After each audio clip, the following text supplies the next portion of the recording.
ആ സന്ദർശനമുണ്ട്. അത് കേൾക്കുമ്പോൾ മുസ്ലിമിന്റെ ജനനം, ജീവിതം, മരണം, പരലോകം, ഇങ്ങനെ ഒരു പുസ്തകം എടുത്ത് വായിക്കാൻ വേണ്ടി ഈ സംഘടനയെ പ്രോത്സാഹിപ്പിച്ച ഷാഫിയോടും മേത്തമാരോടും ഉള്ള നന്ദി സൂചന അർപ്പിച്ചുകൊണ്ട് സന്ദർശനം എന്ന ഭാഗത്തിലേക്ക് തിരികെയാണ്.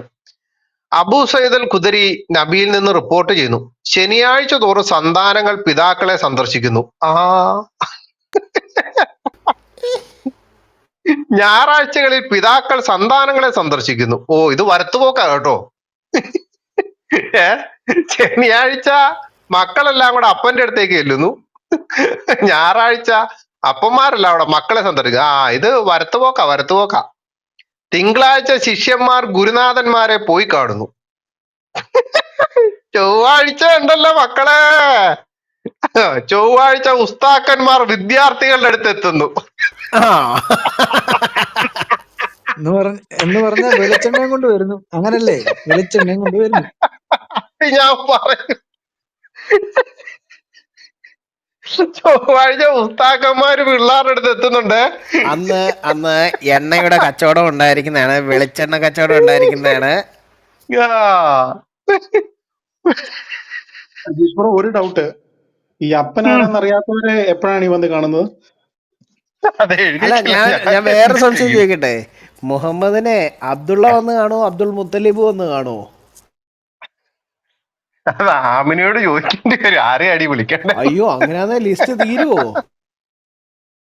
ഇല്ല. എന്റെ പൊന്നേ. ഇനി അടുത്ത എനിക്ക് കഴിഞ്ഞ ദിവസം പോട്ടെ, പുസ്തകം വായിക്കട്ടെ മനുഷ്യ, ഇതൊക്കെ വല്ലപ്പോഴും ഇരിക്കുന്നേ. ശിഷ്യന്മാർ ഗുരുനാഥന്മാരെ, ചൊവ്വാഴ്ച ഉസ്താക്കന്മാർ വിദ്യാർത്ഥികളുടെ അടുത്ത് എത്തുന്നു. ബുധനാഴ്ച സമുദായങ്ങൾ അമ്പിയാക്കളുടെ അടുത്തേക്ക് പോവുകയാണ്. വ്യാഴാഴ്ചയാൽ ഓരോ നബിമാരും അവരുടെ അനുയായികളുടെ അടുക്കലെത്തും. വെള്ളിയാഴ്ച മഹാദിനമാണ്, അന്ന് പറയപ്പെട്ടവരെല്ലാം മുത്തു മുസ്തഫായിനെ സിയാറത്ത് ചെയ്യുന്നു. അത് അണ്ടർലൈൻ ചെയ്യേണ്ടതാണല്ലോ. എവിടെ മൈ പേന ഒരു. അപ്പൊ സിയാറത്ത് ചെയ്യുമ്പോഴത്തേക്കും മുത്തു മുസ്തഫയെ സിയാറത്ത് ചെയ്യാന്ന് വെച്ച് കഴിഞ്ഞാൽ എന്താണ് അതുകൊണ്ട് ഉദ്ദേശിക്കുന്നത്? ഈ ഹജ്ജ് ചെയ്യുക എന്ന് പറയത്തില്ലേ, ഇവരുടെ ആ ഒരു പിൽഗ്രിമേജ് എന്ന് പറയത്തില്ലേ, മക്കയെ പോയിട്ട് സന്ദർശിച്ചു വരുമല്ലോ ആ സാധനം. സിയാറത്ത് എന്ന് പറയുന്ന അറബി പദത്തിന്റെ കൃത്യമായിട്ടുള്ള അർത്ഥം എന്ന് പറഞ്ഞാൽ ശവകുടീരം സന്ദർശിച്ച് മടങ്ങുക എന്നാണ് കേട്ടോ. മുസ്തഫാനെ സിയാറത്ത് ചെയ്യുന്നു. തുടർന്ന് അള്ളാഹുവിന്റെ അടുത്തേക്ക് നബി സയുടെ നേതൃത്വത്തിൽ മനുഷ്യർ പോകുകയായി. സ്വർഗത്തിൽ ഇതെല്ലാമാണല്ലോ തൊഴിൽ: തിന്നുക, കുടിക്കുക, സുഖിക്കുക, വിശ്രമിക്കുക. ഇബാദത്തുകളോട് ക്ലേശാനുഭവങ്ങളോ ഇനി വേണ്ടതില്ല. എല്ലാവരും ബുറാക്കുകളുടെ പുറത്താണ് അള്ളാഹുവിന്റെ അടുത്തേക്ക് യാത്ര ചെയ്യുന്നത്. ബുറാക്കിന്റെ അവസ്ഥ. ഇനി അവരെ സ്വർഗത്തിൽ സ്വീകരിക്കുകയാണ്. സ്വീകരണം, പേജ് 485. മുസ്ലിമിന്റെ ജനനം, ജീവിതം, മരണം, പരലോകം. മലക്കുകൾ പറയും, അല്ലാഹുവേ, നിന്റെ അടിമകൾ ഇതാ വന്നിരിക്കുന്നു. അല്ലാഹു: സത്യസന്ധർക്ക് ആശംസകൾ, ഏകദൈവ വിശ്വാസികൾക്ക് സ്വാഗതം, എന്നെ സന്ദർശിക്കുന്നവർക്ക് അയൽവാസികൾക്ക് അഭിവാദ്യങ്ങൾ, ഇവരെ ആദരിക്കുക, പീഠങ്ങളിൽ ഇരുത്തുക. അമ്പിയാക്കൾ, ഔലിയാക്കൾ തുടങ്ങി താഴേട്ടുള്ളവർക്ക് പ്രത്യേക ഇരിപ്പിടങ്ങൾ തയ്യാറാക്കപ്പെടുന്നു. അപ്പൊ അവിടെ വിവേചനം ഉണ്ട് കേട്ടോ. അവനവന്റെ സ്ഥാനമനുസരിച്ച് മിമ്പറുകളിലും കസേരകളിലും വിരികളിലും നൽകപ്പെടും. വിശാലമായ ഒരു തളികയുടെ ചുറ്റുവശവും എല്ലാവരും ഇരിക്കുന്നു. ഉണ്ട്. ഉണ്ട്. പഴയ നമ്മുടെ തിയേറ്ററിൽ പോകുമ്പോഴത്തേന് 5 രൂപയുടെ ഇത് വെച്ചോണ്ട് ഈ ആദ്യത്തെ പണ്ടത്തെ മണ്ണിലിരിക്കുന്നതിന് ബെഞ്ചിലിരിക്കുന്ന എന്ന് പറഞ്ഞ പോലെ തിയേറ്ററിൽ ഇരിക്കുന്ന കണക്കാ. പുതിയ കണ്ടുപിടുത്തം. അജീഷും പെടുവെന്നല്ല, അജീഷ് പെടത്തില്ല മോനെ. ബുറാക്ക് വാഹനം, സ്വർഗത്തിൽ പോണ റൂട്ട് മാപ്പ്,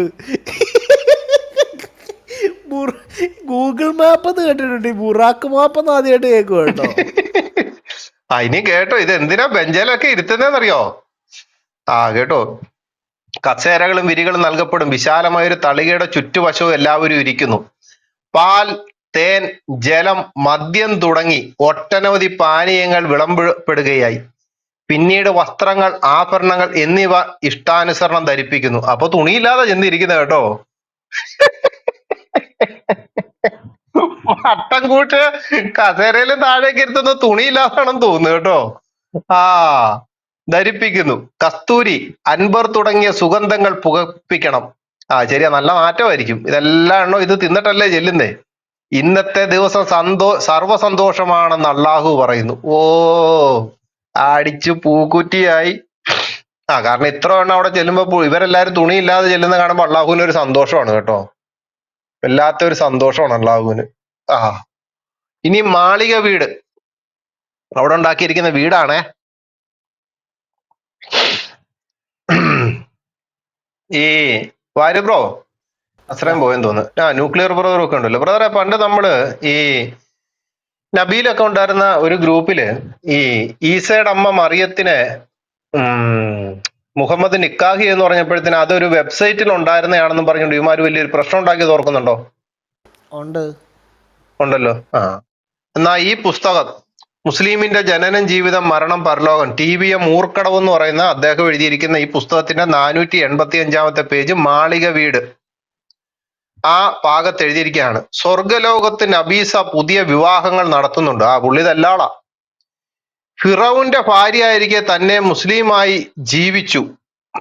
ഇസ്ലാം ആയതിന്റെ പേരിൽ രക്തസാക്ഷിയായേണ്ടി വന്ന ആസിയ ബീവി, ഇമ്രാന്റെ മകൾ മറിയം ബീവി, മൂസ നബിയുടെ സഹോദരി എന്നിവരാണ് പുതിയ മണവാട്ടികൾ.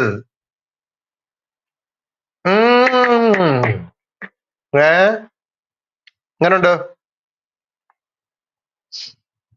കേട്ടല്ലോ, മാളിക വീട്ടിലെ ഇവരാണ് ഒന്നുകൂടെ പുതിയ ഒന്നുകൂടെ മണവാട്ടികൾ. ഒന്നുകൂടെ ഒന്നുകൂടെ ആ മണവാട്ടിമാരുടെ പേരൊന്ന് വായിക്കാമോ? ആ, സ്വർഗലോകത്ത് നബീസ പുതിയ വിവാഹങ്ങൾ നടത്തുന്നുണ്ട്. ഫിറൌന്റെ ഭാര്യയായിരിക്കെ തന്നെ മുസ്ലിമായി ജീവിച്ചു. അതെപ്പോഴായിരുന്നു ഫിറൌന്റെ ഭാര്യ മുസ്ലിം ആയത്? ആ, ഇസ്ലാം ആയതിന്റെ പേരിൽ രക്തസാക്ഷി ആവേണ്ടി വന്ന ആസിയ ബീവി. ഓ, ആ പാവപ്പെട്ട പെണ്ണുമ്പിള്ളേനെ അവര് പിടിക്കുന്നുണ്ടോ കേട്ടോ, ഇസ്ലാം ആയതിന്റെ പേരിൽ രക്തസാക്ഷി ആയതിന്. ഇമ്രാന്റെ മകൾ മറിയം ബീവി, മൂസ നബിയുടെ സഹോദരി എന്നിവരാണ് പുതിയ മണവാട്ടികൾ. ഇവരുടെ വിവാഹ ചടങ്ങിലും എല്ലാവരും പങ്കുവഹിക്കും. ഓ, അള്ളാഹു ബിരിയാണി വിളമ്പി പണ്ടാരടങ്ങും. വെള്ളിയാഴ്ച നബീസയുടെ മാളിക വീട് കാണാൻ അവസാനമായി അമ്പിയാക്കളും ഉമ്മത്തും എത്തും. ആ, വയർ കാണൽ പരിപാടിയൊക്കെ ഉണ്ടെന്ന് തോന്നുന്നു കേട്ടോ. അപ്പൊ അടുക്കള കാണലാണിത്. ഞങ്ങളുടെ നാട്ടിൽ അടുക്കള കാണൽ എന്ന് പറയും. ആ, ഉമ്മത്തും എത്തും. അവിടെയും സ്വീകരണവും സൽക്കാരവും നടന്നുകൊണ്ടിരിക്കുകയാണ്. ആഗ്രഹിക്കുന്ന എല്ലാം ലഭിക്കുന്ന സ്വർഗത്തിൽ വിരാജിക്കുകയാണ് മുസൽമാന്മാർ. വിരാജിക്കുകയാണ് സുഹൃത്തുക്കളെ, വിരാജിക്കുകയാണ്. ഒരു രക്ഷയില്ലാത്ത വിരാജമാണ് അവിടെ നടന്നുകൊണ്ടിരിക്കുന്നത്. ഓ, എന്റെടാ വേത്തന്മാരെ, ഇതിന്റെയൊക്കെ സംഭവിച്ചിരിക്കുന്നു കേട്ടോ. ഇവിടെ ഇരിക്കുന്ന എല്ലാ ക്രിസ്ത്യാനികളുമായിട്ടുള്ളവര് നോക്കിക്കോണേ, മുഹമ്മദിന്റെ സ്വർഗം അല്ലാഹു ക്ഷണിക്കുന്നു. അടുത്തത് 485 പേജ്. യഥാർത്ഥ മുസൽമാന്റെ ഏറ്റവും പ്രധാനമായ അഭിലാഷം സ്വർഗമല്ല, നാം ഇതുവരെ വിശ്വസിച്ചു പോന്ന ആരാധിച്ചു വന്ന അള്ളാഹുവിനെ കാണുക എന്നതാണ്. അതിനുള്ള ഒന്നാമത്തെ കവാടമാണ് സ്വർഗപ്രവേശനം. അതിനാൽ സ്വർഗത്തെ നാം ആഗ്രഹിക്കുന്നു. സ്വർഗത്തിൽ നാം ആസ്വദിച്ചു കൊണ്ടിരിക്കുമ്പോൾ അള്ളാഹു ജബ്രീലിനോട് കൽപ്പിക്കുന്നു. എടാ ഇവന്റെ ആസ്വാദനത്തിന്റെ ഇടയ്ക്ക് ഇവനെ ഇടക്കോലിടുമെന്ന് തോന്നുന്നു കേട്ടോ. സ്വർഗത്തിൽ പ്രത്യേക ഒരുക്കി വെച്ച ജന്നാത്തുൽ അർശിനടുത്തേക്ക് എത്തിക്കുക. ലോക ജനതയ്ക്കെല്ലാം ഒരുമിച്ച് കൂടാൻ മാത്രം വിശാലതയാണത്. ആ, മറ്റേ മൈതാനം എടുത്തിരിക്കുക, പുത്തരിക്കണ്ടം മൈതാനത്താണ്. അത് അവിടെ എത്തിയാൽ മുഹമ്മദ് നബിയെയും സമുദായത്തെയും മറ്റ് നബിമാരെയും എന്റെ വിരുന്നിലേക്ക് ക്ഷണിക്കുക എന്ന്. എടാ, ഇവിടെ പോയിച്ചുകൊണ്ടിരിക്കുന്നവനെ വിളിച്ചിട്ട് പുത്തരിക്കണ്ടം മൈതാനത്ത് കൊണ്ടുപോയി നിർത്തുകയാണ് വെയിലത്ത്. ഇനി വിരുന്നുകൾ. അപ്പൊ അള്ളാഹുവിന്റെ അടുത്ത് ചെല്ലുമ്പോഴത്തേനും വിരുന്നുകൾ കൊടുക്കുകയാണ്. എല്ലാവരും കേൾക്കാവുന്ന വിധം ജബിരിയിൽ വിളിക്കും. പേജ് 486. എന്റെ സ്നേഹിതനായ മുഹമ്മദ് നബിയെ, അള്ളാഹു നിങ്ങൾക്ക് സലാം പറയുന്നു. അല്ല, ജിബ്രീലിനല്ല കുറച്ചു മുമ്പേ കൊന്നത്. ഏ, ഇത് എന്തോ കൂടിയ സാധനം വലിച്ചിട്ടങ്ങാണ്ട് അടിച്ചതാ കേട്ടോ. നമ്മുടെ ഈ തൃശ്ശൂർ സൈഡിലോട്ടൊക്കെ കൂട്ടിയിട്ട് കത്തിച്ചിട്ട് എല്ലാം കൂടെ ചേർത്ത് എനിക്ക് തോന്നി തൃശ്ശൂർ സൈഡിലേക്ക് പോകുമ്പോഴത്തേന് ഈ പഴയ ഓട്ട് കമ്പനി കാണല്ലോ, അതിന്റെ പോക്കോളിൽ വലുതാ. അതിന്റെ അടിയിൽ ഇവന്മാർ ഈ കഞ്ചാവ് എല്ലാം കൂടെ കൂട്ടിയിട്ട് കത്തിച്ചിട്ട് അതിന്റെ മുകളില് ഈ മുളയും കൊണ്ട് ഇത് വിരിപ്പ് കെട്ടിയിട്ട് അതിന്റെ മുകളിൽ ഇരുന്ന് ആവി പിടിച്ചിട്ട് അങ്ങോട്ട് വലിച്ചിട്ട് എഴുതിയ സാധനമാണ് ഇത് കേട്ടോ. ആ അത് കേൾക്കാവുന്ന വിധം സാധനം ഏതാന്നാണ് വീഡിയോ എഴുതിയിട്ടേക്കുന്നത്, MYSK, പുതിയ ആ ഐറ്റം അത് ആണെന്ന് തന്നെ. ആ എന്റെ സ്നേഹിതനായ മുഹമ്മദ് നബിയെ, അള്ളാഹു നിങ്ങൾക്ക് സലാം പറയുന്നു. നിങ്ങളെയും സമുദായത്തെയും മറ്റ് അമ്പിയ മുസ്ലിങ്ങളെയും വിരുന്നിനായി വിളിക്കുന്നു. നബീസ എഴുന്നേറ്റു മാളികയിൽ നിന്നിറങ്ങി അബ്ദുൽ ബഷർ ആദൻ നബീന്റെയും ഇതര പ്രവാചകന്മാരുടെ അടുക്കൽ ചെല്ലുന്നു. ഇവരെല്ലാം എത്തുമ്പോഴേക്ക് അവർണ്ണനീയമായ സൗകര്യങ്ങൾ അള്ളാഹു ഒരുക്കിയിരിക്കുന്നു. ഓരോരുത്തരുടെയും പേരുകൾ എഴുതിയ മാളിക. ആ റിസർവേഷൻ ടിക്കറ്റ് ഉണ്ട് കേട്ടോ. നിങ്ങൾ വിചാരിക്കുന്ന കണക്കൊന്നും അല്ല പുള്ളകളെ, ഇവിടെ റിസർവേഷൻ ടിക്കറ്റുകളൊക്കെ ഉണ്ട് കേട്ടോ. ആ വീരുവിനെ ഇതര പോലുള്ളവർക്ക് തൽക്കാലം കിട്ടുമോ? താൽക്കാലല്ല, അവരൊക്കെ തള്ളി താഴെ ഇടും. മാളികയിൽ നിന്നിറങ്ങി ആദനബിയുടെ ഇതര പ്രവാചകർ അടുക്കൽ ചെയ്തു. ഇവരെല്ലാം എത്തുമ്പോഴേക്ക് അവർണ്ണീയമായ സൗകര്യങ്ങൾ അല്ലാഹു ഒരുക്കിയിരിക്കുന്നു. ഓരോരുത്തരുടെ പേരുകൾ എഴുതിയ മാളിക, സീറ്റുകൾ, കട്ടിലുകൾ എല്ലാം തയ്യാർ കേട്ടോ. മാളിക തയ്യാറ്, സീറ്റ് തയ്യാറ്, കട്ടിലുകൾ എല്ലാം തയ്യാർ. പ്രത്യേകം മരങ്ങൾ. ഇത് മരം എന്തിനാ, വല്ല വാഴ വെച്ചു കൊടുത്താ പോരെ. മരങ്ങളിൽ നിന്ന് ഏത് പഴമാണോ ഉദ്ദേശിക്കുന്നതിൽ അത് മുറിഞ്ഞു വീഴുന്നു. അമ്പിയാക്കൾ എല്ലാവരും ഒരു ഭാഗത്ത് നിന്ന് ഭക്ഷണം കഴിക്കുന്നു. മുഹമ്മദ് നബിയും സമുദായവും ഒരുമിച്ച് ഒരു ഭാഗത്ത് നിന്ന് ഭക്ഷിക്കുന്നു. ഇതെന്താ വേർതിരിവ് ഭക്ഷണത്തിന്റെ കാലത്ത് പോലും. അതിനിടയിൽ ഒരു വ്യക്തി പാത്രങ്ങളെല്ലാം അടുക്കി വെച്ചു മലക്കിനെ ഏൽപ്പിക്കാനുള്ള സേവന സദ്ധത പ്രകടിപ്പിക്കുന്നു. ഇത് കണ്ട് മലക്ക് ചിരിക്കും. ഇതെന്താ ദുനിയാവോ? അത് ഫഖീറുമാരുടെ രാജ്യം. അവർക്ക് പാത്രങ്ങൾ വീണ്ടും ഉപയോഗിക്കേണ്ടി വരാം. ഇവിടെ അത് വേണ്ട, എല്ലാം പുതിയത്. കാലിയാവത്ത ഖജനാവിന്റെ ഉടമയാണ് ഇവിടെ ഉള്ളത്. ഭക്ഷണം കഴിഞ്ഞാൽ റബ്ബിന്റെ കൽപ്പന വരുന്നു, വെള്ളം കുടിപ്പിക്കുക. സ്വർണരത്ന പാത്രങ്ങളിൽ വിവിധ ഇനം പാനീയങ്ങൾ വന്നു. ആഗ്രഹം തീരും വരെ കുടിച്ചു. അല്ലാഹു പറയുന്നു, ഇനി പഴവർഗ്ഗങ്ങൾ കഴിക്കുക. ആശ തീരാവുന്നത്ര പഴങ്ങൾ തിന്നുന്നു. തുടർന്ന് മലക്കുകളോട് അല്ലാഹു പറയുന്നു, എന്റെ സന്ദർശകർക്ക് അഭിവാദ്യങ്ങൾ. അവർക്ക് വസ്ത്രങ്ങൾ അണിയിക്കുക. പ്രകാശപൂരിതമായ വസ്ത്രങ്ങൾ നിരന്തരം ലഭിക്കുകയും അണിയുകയും ചെയ്യുന്നു. അത് കഴിഞ്ഞാൽ പാദസ്വരങ്ങൾ അണിയുന്നു. ഇവിടെ പെണ്ണുങ്ങളായി മാറി. അല്ല അത് വീരു അവിടെ കമന്റ് ഇട്ടിട്ടുണ്ട്. ഇത്രയും പറഞ്ഞത് ഓക്കെ, വീരു അവിടെ ഇവിടം കമന്റ് വരെ ഓക്കെ. ഇട്ടിട്ടുണ്ട്. ഈ പാദസരത്തിനാ അതാണ് നിരന്തരം ലഭിക്കുന്നത്. അത് കഴിഞ്ഞാൽ പാദസ്വരങ്ങൾ അണിയിക്കുന്നു. ഇതേ രാത്രിയിലും എങ്ങോട്ടാ പോകുന്നത് നാട്ടുകാരറിയണ്ടേ. വീരു പറഞ്ഞിട്ടുണ്ട് അവിടെ കുടുംബം ഉണ്ടെന്ന്. ഇനി അവളുമാരെ അണിയിക്കുന്നതാണോ? അല്ലെന്തേ, ഇവിടെ പാദസരം അണിയിക്കുന്നത് ഇത് എല്ലാവർക്കും കൂടെ അണിയിക്കുന്നത്. അല്ലാതെ തണ്ടൻകാല് വരെ അത് ഉണ്ടാവുമെന്ന്. സന്ദർശകർക്ക് സ്വാഗത മോതിരം ഇടുക. തണ്ടൻകാല് വരെ ഇത് രാത്രിയിൽ എങ്ങോട്ടേലും വീട് മാറി പോവാണെ കയ്യോടെ പിടിക്കാൻ വേണ്ടി കേട്ടോ. അതാണ് ഞാൻ പറഞ്ഞതിന്റെ കാര്യം. ഇത് മുഹമ്മദിന്റെ കാലയിൽ അന്ന് ആരെങ്കിലും കെട്ടിയിടുമായിരുന്നെങ്കിൽ ഈ ഈ ഒരു രാത്രി തന്നെ വീരുന്റെ കമന്റ് ഇത്രയും വായിച്ചിട്ട് മണ്ട വീരുവിന് മനസ്സിലായി. വീരു സ്വർഗത്തിൽ വലിയ സെറ്റപ്പാണ്. ആ സെറ്റപ്പാണ് ഇവിടെ വായിച്ചുകൊണ്ടിരിക്കുന്നത് എന്റെ വീരുവേ. ഇത് എവിടെ ആയിരുന്നു? തണ്ടൻകാല് വരെ അതുണ്ടാവും. സന്ദർശകർക്ക് സ്വാഗത മോതിരമിടുക. 10 വീതം മോതിരമാണ് അണിയിക്കുക. കൊള്ളാലോ. ഓരോ മോതിരത്തിലും വിവിധ നിർദ്ദേശങ്ങൾ, ആശീർവാദങ്ങൾ രേഖപ്പെടുത്തിയിരിക്കും. ഇവിടുന്ന് മൊത്തവും നിർദ്ദേശവും കഴിഞ്ഞ് അമ്പാനെ പോലെ അംഗം വെട്ടാമെന്നും പറഞ്ഞ് അവിടെ ചെന്നപ്പോ പിന്നെ നിർദ്ദേശവും ആശീർവാദങ്ങൾ രേഖപ്പെടുത്തിയിരിക്കും. അടുത്തത് കിരീടമണിയിക്കലാണ്. മലക്കുകൾ മുത്തുകൾ പതിച്ച സ്വർണ്ണ കിരീടം തലയിൽ വെച്ചു കൊടുക്കുന്നു.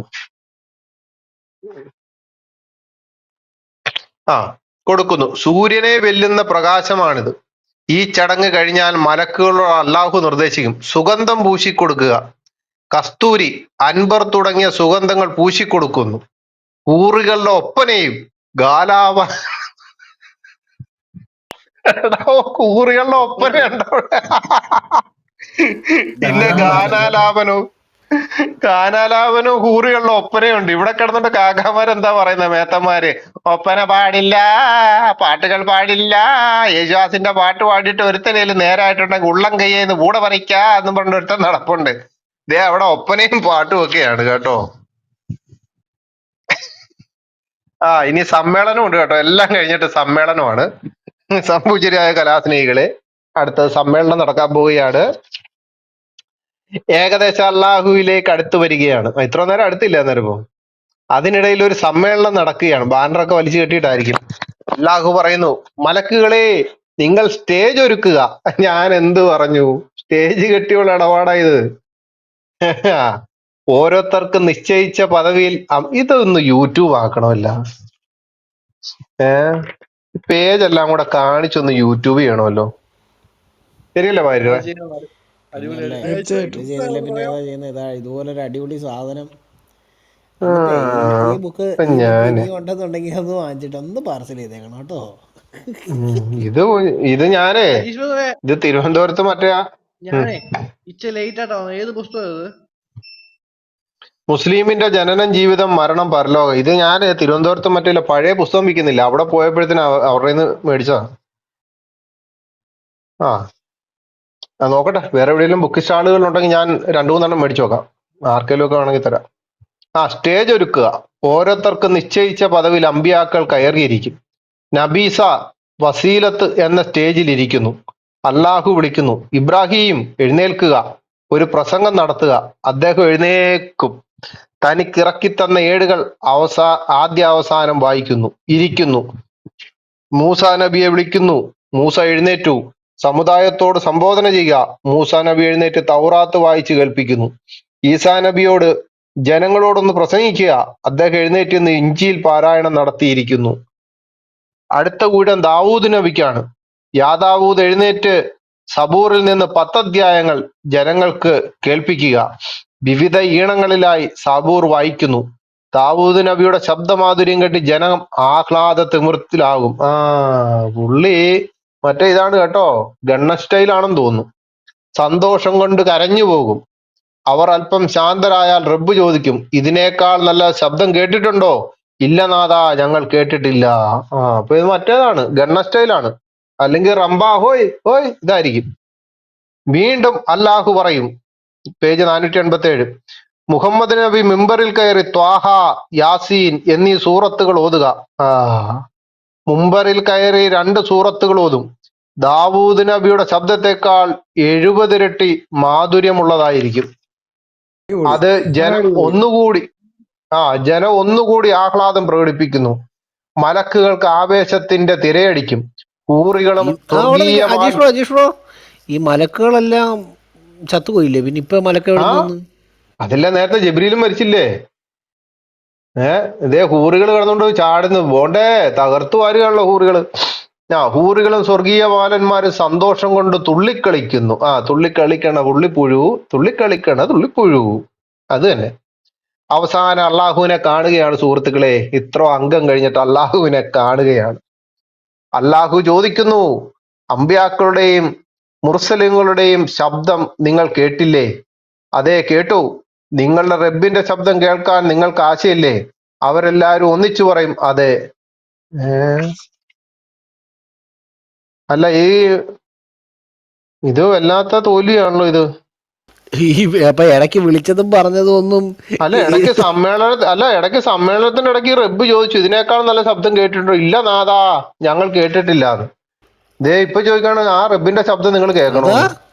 ഇതിന്റെ ഇടയ്ക്ക് മൂസ എഴുന്നേറ്റ് പ്രസംഗിക്കാൻ പറയുന്നു, ഇബ്രാഹിം എഴുന്നേറ്റ് പ്രസംഗിക്കാൻ പറയുന്നു, ഈസയോട് പ്രസംഗിക്കാൻ പറയുന്നു. ഇതെല്ലാം ഭ്രാന്തായി. വെറും ഭ്രാന്തല്ല കേട്ടോ, ചങ്ങല കിട്ടി കഴിഞ്ഞാൽ ചങ്ങലക്ക് ഭ്രാന്താകും കേട്ടോ. അമ്മാതിരി ഭ്രാന്താണല്ലോ എഴുതി വെച്ചിരിക്കുന്നത്. അള്ളാഹുവിന്റെ ദർശനം ലാസ്റ്റ് ഗിഫ്റ്റുകളാണ്. കേട്ടോണേ, നിങ്ങളുടെ റബ്ബിന്റെ ശബ്ദം കേൾക്കാൻ നിങ്ങൾക്ക് ആശയില്ലേ? അവരെല്ലാരും ഒന്നിച്ചു പറ, അതെ, അതാണ് ഞങ്ങൾ ആശിക്കുന്നത്. അപ്പോൾ അള്ളാഹു സുബ്ഹാനഹു അർഹമാൻ സൂറത്ത് ഓതുന്നു. പുള്ളിയും സൂറത്ത് ഓതു കേട്ടോ. റബ്ബിന്റെ ശബ്ദം കേൾക്കുമ്പോൾ സൃഷ്ടികളെല്ലാം പുളകമണിയും. അർശടക്കം എല്ലാം പിടയ്ക്കും. അപ്പൊ പിന്നെ ഇത് പിടച്ച് കസേരയുടെ കാലും ഒടിയും, പുള്ളി ചന്തിയും തല്ലി താഴെയും വീഴും. സ്വർഗീയവരെല്ലാവരും തങ്ങൾ ഭക്ഷണം കഴിക്കുന്ന സമയം കൊണ്ട് അള്ളാഹുവിന്റെ ശബ്ദം കേട്ട് ആസ്വദിക്കുകയായിരുന്നു എന്ന് പറയും. ഈ പുള്ളി എല്ലാം മുടക്കുന്ന ടീമാ കേട്ടോ വരു ബ്രോ. നേരത്തെ സുഖിച്ചുകൊണ്ടിരിക്കുന്നതിന്റെ ഇടയ്ക്ക് എല്ലാത്തിനെയും വിളിച്ച് സമ്മേളനത്തിനും കൊണ്ടുപോയി. ഇപ്പോഴെന്തേ ഭക്ഷണം കഴിച്ചിട്ട് ഇവന്റെ ശബ്ദം കേൾപ്പിക്കുന്നു. അള്ളാഹു വീണ്ടും ചോദിക്കുന്നു, ഇനി നിങ്ങൾ ആഗ്രഹിക്കുന്ന വല്ലതും ബാക്കിയുണ്ടോ? അതേ നാഥ, നിന്നെ കാണാനാണ് ഞങ്ങൾ ആഗ്രഹിക്കുന്നത്. ആ സമയം മലക്കുകളോട് പറയും, ചത്ത മലക്ക് പിന്നെയും വന്നു, എന്റെയും എന്റെ അടിമകളുടെയും ഇടയിലുള്ള മറ നീക്കുക. ആ പുള്ളി ഇത്ര നാളും മറയ്ക്ക് പിന്നിലായിരുന്നു അംഗം വെട്ടിയത്. മലക്ക് മറ ഉയർത്തുന്നു, കട്ടം പൊക്കി. അരിപ്പാട് സംഘചേതന ഇവിടെ നാടകം ആരംഭിക്കുകയാണ്. കട്ടം പൊക്കുന്നു. കട്ടം പൊക്കി സ്റ്റേജ് കെട്ടിയുള്ള ഇടപാടല്ലേ, ഫ്രണ്ട് കട്ടം പൊക്കുകയാണ്. മലക്ക് മറ ഉയർത്തുന്നു, കട്ടല്ല സോറി, മറ ഉയർത്തുന്നു. ഹൃദയം കുളിർമ വരുന്ന ഒരു കാറ്റടിച്ചു വീശും. അത് വേറെ എന്തെങ്കിലും മണമായിരിക്കും. വീണ്ടും റബ്ബ് പറയുന്നു, എന്റെയും എന്റെ അടിമകളുടെ ഇടയിലുള്ള വലിയ മറ നീക്കുക. ആ പുള്ളി 3-4 മറയ്ക്ക് അപ്പുറത്തേക്ക് കേട്ടോ. വീണ്ടും മലക്ക്. വീണ്ടും മലക്ക് വലിയ മറ നീക്കി. വീണ്ടും വീരു വീരു വീരുണ്ടാവില്ല. മലക്ക് റീപ്രൊഡ്യൂസ് ചെയ്തെന്ന ഉദ്ദേശിച്ചേ. ശരി, ഈ ചത്ത് കിടക്കുന്ന മലക്ക് എങ്ങനെയാ റീപ്രൊഡ്യൂസ് ചെയ്തതെന്ന് പറഞ്ഞേ. നീ കുറച്ചു മുമ്പേ വരണ്ടായിരുന്നു വീരു. മലക്കിനെയൊക്കെ അയാള് തീർത്തു. അല്ല, വീരു അന്നേരം ഉണ്ട്. വീരു പറയാണ് മലക്ക് അടുത്ത പുത്രോത്പാദനം നടത്തിയെന്ന്. അതെങ്ങനെ ഈ ചത്ത് കിടക്കുന്ന സാധനം ഈ ഉൽപാദനം നടത്തിയേ? എന്റെ പൊന്നേ, ഇത് വല്ലാത്ത പ്രശ്നമല്ലേ പുസ്തകം. ഇത് വായിച്ചു തീരുമ്പോഴത്തേന് എന്നെ ആരെങ്കിലും ഒന്ന് ഫോൺ ചെയ്തിട്ടൊന്ന് ആശ്വസിപ്പിക്കണം കേട്ടോ. ഇത് വായിച്ചിട്ട് മൊത്തം ഞാൻ വട്ടം തിരിഞ്ഞുകൊണ്ടിരിക്കുക. ഇതൊന്നുകൂടെ കേൾക്കണേ. മലക്ക് മറ ഉയർത്തുന്നു, ഹൃദയം കുളിർമ വരുന്ന ഒരു കാറ്റ് അടിച്ചു വീശും. വീണ്ടും റബ്ബ് പറയുന്നു, എന്റെ അടിമകളുടെ ഇടയിലുള്ള വലിയ മറ നീക്കി. അല്ലാഹു ചോദിക്കുന്നു, ഞാൻ ആരാണ്? അവർ പറയും, നീയാണ് അല്ലാഹു.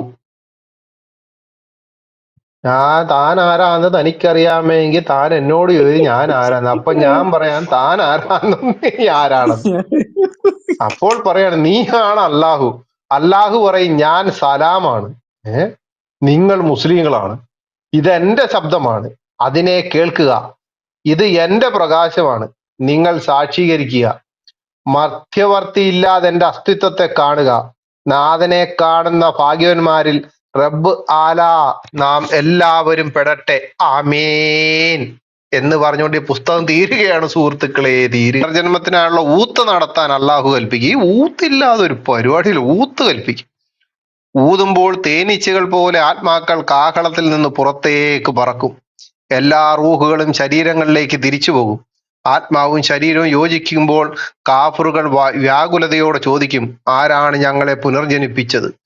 മുയാമികൾ പറയും, ഇത് ഞങ്ങളുടെ റബ്ബിന്റെ വാഗ്ദാനമാണ്. ദുനിയാവിൽ ബാങ്ക് വിളിച്ചിരുന്നവർ അപ്പോഴും ബാങ്ക് വിളിച്ചുകൊണ്ടിരിക്കും. കോഴിനുസ് പിന്നെയും വിളിക്കുന്നു. ഭവിഷ്യത്തുകൾ അപ്പോഴും തൽബയത്ത് ചൊല്ലും. പാപികൾ വരാനിരിക്കുന്ന ഭവിഷ്യത്തുകൾ ഓർത്ത് വിലപിക്കുക, അവരുടെ മുഖങ്ങൾ വിവരണമാകുകയും ചെയ്യും. അവരുടെ ഖബറുകളിൽ നിന്ന് തന്നെ അസഹ്യമായ ദുർഗന്ധം വമിച്ചുകൊണ്ടിരിക്കും. അവരുടെ ദുർഗതികൾ തുടക്കമാണിത്. നിരന്തര പശ്ചാത്താപം നടത്തി പാപമോചനം നേടി പാപി സുരക്ഷിതമാക്കുക. കോലങ്ങൾ. പുനർജന്മത്തിനുള്ള ഊത്ത് നടന്നാൽ പലവിധ രൂപത്തിലാണ് മനുഷ്യരെ കാണുക. 40ഓളം രൂപങ്ങളിൽ ജനം പ്രത്യക്ഷപ്പെടുന്നു പണ്ഡിതന്മാർ രേഖപ്പെടുത്തിയിട്ടുണ്ട്. ഒരു മനുഷ്യൻ 40 രൂപത്തിൽ വരുമെന്ന്. അപ്പൊ ഇത് നമ്മള് മോഹൻലാലും മമ്മൂട്ടിയൊക്കെ ഡബിളും ത്രിബിളും ഒക്കെ ആയിട്ട് അഭിനയിച്ചായിട്ട് കണ്ടിട്ടുണ്ട്. മറ്റേ ഇയാള് 11 വേഷം ചെയ്തിട്ടുണ്ട്, കമലഹാസൻ. അപ്പം 40 രൂപങ്ങളിൽ ജനം പ്രത്യക്ഷപ്പെടും. ഇതിൽ ഏതാണ് സുക്കൂർ എന്ന് എങ്ങനെ മനസ്സിലാവും? ജനങ്ങളിൽ ഫിത്തനയുണ്ടാക്കുക കുരങ്ങുകളുടെ രൂപത്തിലായിരിക്കും. ഹറാമിനെ ഭക്ഷിക്കുന്നവർ പന്നികളായി മാറും. അപ്പൊ അതേ പണിവാളി. ഹറാമായിട്ടുള്ളതിനെ ഒട്ടകത്തെ ഭക്ഷിച്ചവരോ? വിധികൾ സത്യസന്ധമായി നടത്താത്തവർ അന്ധരായി മാറും. വായിലൂടെ ചലവൊലിച്ചിറങ്ങുന്ന വിഭാഗം പറയുന്ന പോലെ പ്രവർത്തിക്കാത്ത പണ്ഡിതനാണ്. പരദൂഷണം തൊഴിലാക്കിയവരുടെ നാവ് തൂങ്ങിക്കിടന്നാടും. സക്കാത്ത് നൽകാൻ വിസമ്മതിക്കുന്നവർ കുടലിൽ സർപ്പങ്ങൾ നിറഞ്ഞ രൂപത്തിലായിരിക്കും. വല്ല വേരയായിരിക്കും. അല്ല വേരയുടെ മരുന്ന് കൊടുത്താൽ മതി, ഇളകിപ്പൊക്കോളും. മാതാപിതാക്കളെ വെറുപ്പിച്ചവൻ കുഷ്ഠം വെള്ളപ്പാണ്ട് പിടിച്ചവരായിരിക്കും. എന്നാൽ പൂർണ്ണചന്ദ്രന്റെ പ്രകാശത്തോടെ മുഖം പ്രസന്നമായവരുണ്ട്.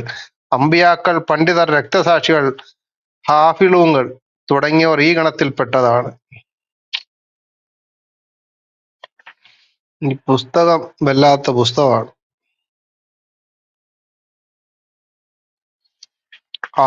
ഇതുമാകട്ടെ.